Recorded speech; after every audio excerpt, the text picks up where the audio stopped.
Assalamualaikum warahmatullahi wabarakatuh. Perkenalkan, nama saya Norman Setiadi. Saya dari SMA Negeri Secaringin, Kabupaten Bogor.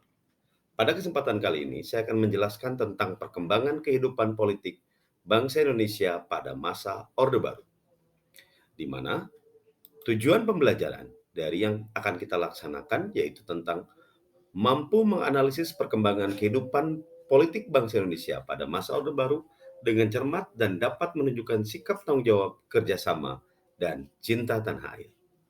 Selanjutnya, materi yang akan disajikan yaitu yang pertama tentang lahirnya Orde Baru, yang kedua yaitu perkembangan kehidupan politik masa Orde Baru, yang terbagi ke dalam kebijakan politik pemerintah Orde Baru, yang dimana di dalamnya terdapat kebijakan politik dalam negeri dan kebijakan politik luar negeri Indonesia.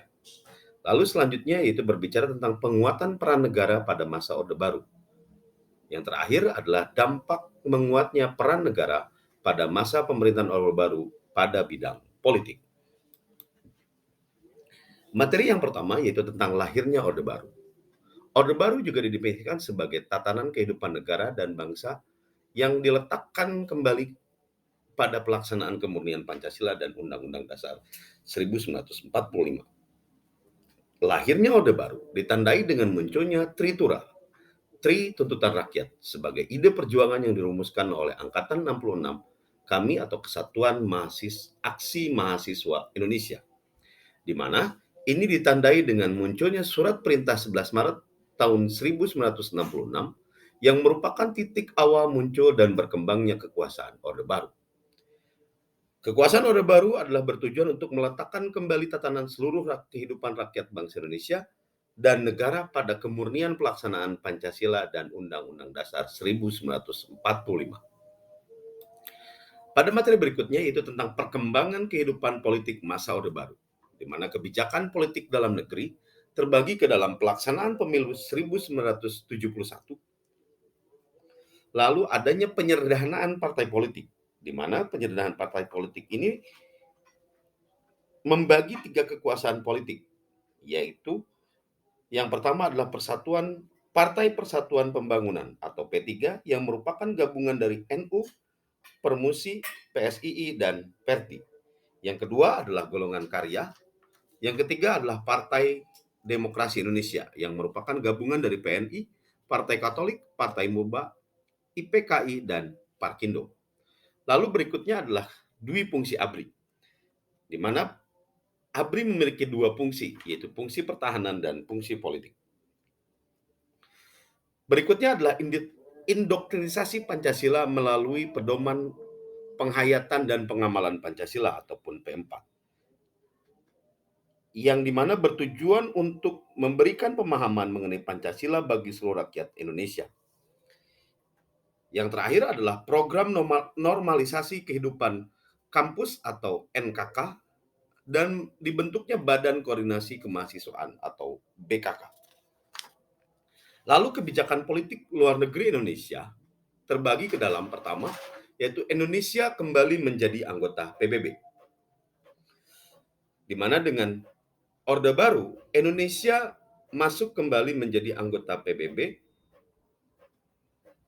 pada tanggal 28 September 1966, Indonesia kembali aktif menjadi anggota PBB. Yang berikutnya adalah pemulihan hubungan diplomatik dengan Malaysia dan Singapura dan pemutusan hubungan dengan Tiongkok. Lalu, kebijakan luar negeri yang ketiga yaitu memperkuat kerjasama regional dan internasional, di mana kerjasama baik regional dan internasional dilakukan dengan upaya pertama turut serta dalam pembentukan ASEAN, yang kedua adalah mengirimkan kontingen Garuda dalam misi perdamaian, yang ketiga ikut berperan dalam KTT non-blok, dan yang terakhir adalah berperan dalam organisasi konferensi Islam ataupun OKI. Yang terakhir adalah bergabungnya Timur Timur ke dalam negara Republik Indonesia. Di mana ciri-ciri sistem politik Orde Baru yang pertama yaitu mengenal dengan adanya istilah Dwi Fungsi ABRI. Dwi Fungsi ABRI adalah suatu doktrin di lingkungan militer Indonesia yang menyebutkan bahwa TNI memiliki 2 tugas, yaitu menjaga keamanan dan ketertiban negara serta memegang kekuasaan dan mengatur negara. Yang kedua adalah konsep masa mengambang atau floating mouse sebagai dasar pembangunan politik di daerah pedesaan, penyederhanaan partai politik di Indonesia, dan memberlakukan Pancasila sebagai asas tunggal bagi seluruh partai politik. Yang ketiga adalah korporatisasi negara, yaitu kelompok-kelompok masyarakat di berbagai unsur seperti buruh, pers, perempuan, kelompok profesi, dan organisasi keagamaan dikooptasi dan ditempatkan ke dalam wadah-wadah tunggal sebagai ormas yang merupakan kepanjangan tangan dari pemerintah. Yang keempat adalah sentralisasi pemerintahan. Yang kelima adalah program bantuan luar negeri. Melalui lembaga IGGI atau International Government Group for Indonesia, pemerintah telah berhasil mengusahakan bantuan luar negeri.